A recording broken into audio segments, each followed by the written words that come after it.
Olá, bem-vindos ao canal Reconciliação. Estamos de volta para continuarmos com a mensagem da lei e da graça. Evidente que nós queremos dar toda a ênfase à mensagem da graça, porque é nesse tempo que estamos vivendo, é para esta hora que Deus nos chamou. Mas precisamos voltar ainda para considerar algumas coisas. Quando você pega a sua Bíblia, você logo vai perceber a divisão entre o Velho e o Novo Testamento. Então, nos dias de Jesus, só existia o Velho Testamento. E lógico, não estava nesta forma, mas havia rolos escrito das leis, havia também rolo dos profetas. Rolo era um tipo de escritura que eles usavam naquela época. Não vamos entrar em detalhes agora, mas não era escrita como nós temos hoje. E também havia os salmos, provérbios e assim por diante, as escrituras do Velho Testamento da Bíblia hebraica. Era isso que existia nos dias de Jesus. Vamos lembrar que Jesus está nesse cenário todo judaico, onde o templo está ali em Jerusalém, o sacerdócio está em pleno funcionamento, com os sacrifícios, e também existem as sinagogas, que era onde o povo se reuniam em grupos menores para estudar as escrituras, estudar a lei e os profetas e manter comunhão entre eles. E é todo esse cenário que é o cenário que Jesus nasceu. Antes de continuar aqui, eu queria só fazer uma menção que eu acho muito importante, que lá em Deuteronômio, onde foi dada a lei, quando Moisés escreveu todos os mandamentos, os 10 e mais os outros 603, ele fez uma proclamação desses mandamentos. Então você vai encontrar em Deuteronômio 28 as bênçãos e as maldições decorrentes de guardar ou não guardar a lei. Então, se você observar ali, está mencionada centenas de bênçãos e está mencionado centenas de maldições. E a conclusão é assim: até as maldições que não estão escritas aqui virão sobre aqueles que não guardarem a lei. Mas o que eu quero chamar a atenção, o ponto é que na lei, a lei ela é totalmente condicional. O homem foi colocado em primeiro lugar e Deus em segundo lugar. Se você obedece, se você é bom, se você faz o que a lei manda, você tem bênçãos. Se você desliza nenhum só ponto, você se torna culpado de todos os pontos e atrai sobre você as maldições que estão escritas ali. Isso é para você uma lição de casa, por favor, dê uma olhadinha lá em Deuteronômio. A mensagem da graça é completamente o contrário, como nós já vimos. É Deus dando tudo, fazendo tudo a quem nada merece. Agora, uma das considerações que quero fazer também aqui é sobre os profetas. Os profetas do Antigo Testamento, eles foram levantados por Deus, geralmente para tratar de uma situação presente no povo ali, uma situação atual, dos seus dias, para o povo de Deus. Eles iam trazer correções, eles iam trazer profecia no sentido de mostrar o castigo que viria sobre a nação por causa dos pecados e por causa da quebra da lei que eles estavam fazendo. Um exemplo disso é, por exemplo, a quebra do sábado. Eles quebravam os sábados porque não podiam ficar sem trabalhar no sábado. Eles queriam trabalhar, eles queriam ganhar dinheiro. queriam prosperar. E Deus disse, ele disse através do profeta Jeremias, por causa de cada sábado que vocês quebraram, vocês vão ficar um ano cativo em Babilônia. Então, nós sabemos que o cativeiro babilônico durou 70 anos. Era o castigo para a nação por ter violado o sábado, a lei de guardar o sábado. Mas o profeta Jeremias também profetiza no capítulo 31 o que eu gostaria de ler para você agora, que é a profecia sobre a nova aliança. Ele diz assim: eis que virão dias, diz o Senhor, em que com a casa de Israel e com a casa de Judá estabelecerei uma nova aliança, não segundo a aliança que fiz com seus pais, no dia em que os tomei pela mão para os tirar da terra do Egito. Como não permaneceram naquela minha aliança, eu para eles não atentei, diz o Senhor. Então veja, Deus está falando através do profeta que vai fazer uma nova aliança, não conforme aquela que ele fez no dia em que ele os tirou da terra do Egito, ali no Monte Sinai. Não vai ser dessa forma a aliança. Ele diz, o povo não permaneceu na minha aliança, eu não atentei para eles. Mas ele diz assim, porque esta é a aliança que depois daqueles dias farei com a casa de Israel, diz o Senhor. Porei as minhas leis no seu entendimento e em seus corações as escreverei. E eu lhes serei por Deus e eles me serão por povo. E não ensinará cada um ao seu próximo, nem cada um ao seu irmão, dizendo, conhece o Senhor, porque todos me conhecerão, desde o menor deles até ao maior. Por quê? Porque serei misericordioso para com as suas iniquidades, e os seus pecados e as suas prevaricações não me lembrarei mais.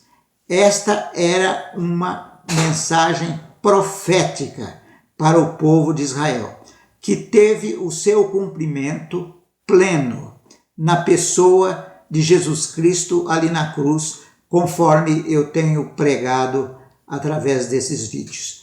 Jesus ali na cruz resolveu toda a questão do pecado da humanidade. Estava ali na cruz levando sobre si os pecados de toda a humanidade. Por isso, o nosso texto básico diz que Deus nos chama à reconciliação, porque Ele não tem mais nada com o pecado. Ele já está satisfeito com o sacrifício de Jesus Cristo na cruz. E outro ponto interessante aqui é que Jeremias está dizendo que agora não é uma lei externa, mas é uma lei no entendimento e escrita nos nossos corações, no coração daquele que crê. Eu quero trazer isso bem claro, o que acontecia nos dias de Jesus. Havia aquela religiosidade, como já compartilhei, quando os fariseus trouxeram aquela mulher apanhada em adultério, eles reivindicavam a punição, a morte, porque a lei de Moisés dizia que aquele pecado era um pecado de morte. E Jesus tratou-os de uma outra maneira, o que estava no coração de cada um, o que estava na vida interna de cada um. Jesus diz, quem estiver sem pecado, seja o primeiro a tirar pedra. E eles, acusados pela consciência, foram saindo um após outro, e ninguém pôde condenar a mulher. E no início do ministério de Jesus, ele falando aos seus discípulos, em Mateus capítulo 5, ele diz o seguinte, não cuideis que eu vim destruir a lei ou os profetas. Não vim abrogar, mas cumprir. Jesus veio cumprir a lei. Ele cumpriu a lei plenamente. Não quebrou nenhum dos seus mandamentos. E ele não veio tirar a lei, ele veio cumprir a lei. Paulo entendeu muito bem isso, dizendo que o fim da lei é Cristo, para a justiça de todo aquele que crê. O fim da lei é Cristo. A lei servia para mostrar que o homem precisava de um Salvador. E agora estava presente o Salvador, que assumiria os nossos pecados e daria a sua justiça àqueles que creem. Então ele diz que não veio destruir a lei, mas cumprir a lei. E ele diz ainda mais para os discípulos: porque vos digo que se a vossa justiça não exceder a dos escribas e fariseus, de modo nenhum entrareis no reino dos céus. Então, a proposta agora para os seguidores de Jesus era bem mais elevada.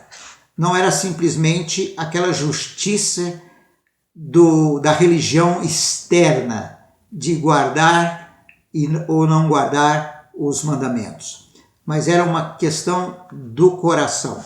E Jesus continuou dizendo assim: vocês ouviram o que foi dito aos antigos, não cometerás adultério? Eu, porém, vos digo que qualquer que atentar numa mulher para cobiçar, já em seu coração cometeu adultério com ela. E Jesus disse: porquanto se o teu olho direito te escandalizar, arranca-o, atira-o para longe de ti, pois te é melhor de que se perca um dos teus membros do que seja todo o teu corpo lançado no inferno. Então, veja aqui, nós não podemos ter uma tradução literal desta passagem, porque em 2000 anos de cristianismo, eu não tenho visto ninguém arrancar o seu olho por causa do pecado que entra em nossas vidas por causa do olho. Mas Jesus está elevando o padrão para este nível espiritual de entendimento, daquilo que passa na nossa consciência, aquilo que passa no nosso coração, a intenção. Jesus disse: olha o que foi dito, lá era uma coisa externa, um ato do corpo externo, uma atitude. Mas agora eu mostro o que deve ser, no coração. Quer dizer, neste ponto, se Jesus estivesse nos dando mais leis, isto realmente seria impossível de alguém ser salvo. Porque se no cumprimento da lei não houve nenhuma pessoa sequer que a conseguiu, quanto mais nesse padrão que Jesus eleva. Mas o que tudo isto quer dizer? Quer dizer que que Jesus está querendo mostrar a nossa pecaminosidade, que precisamos de um Salvador. Agora quero ler para você Romanos, no capítulo 8, quando Paulo diz assim: portanto, agora nenhuma condenação há para aqueles que estão em Cristo Jesus, que não andam segundo a carne, mas segundo o Espírito. Porque a lei do Espírito de vida em Cristo Jesus te livrou da lei do pecado e da morte. Portanto, o que era impossível à lei, visto como estava enferma pela carne, Deus, enviando o seu Filho em semelhança de carne do pecado, pelo pecado condenou o pecado na carne, isto é, no seu corpo, para que a justiça da lei se cumprisse em nós, que não andamos segundo a carne, mas segundo o Espírito. Então veja a maravilha da mensagem da graça, a capacitação que vem pelo Espírito Santo em nós. Ele nos livra da lei do pecado e da morte. E ele garante que o pecado não mais terá domínio sobre as nossas vidas. Nós não vamos andar segundo a carne, mas vamos andar no Espírito. A ilustração, para ficar bem claro aqui, é que duas leis estão funcionando.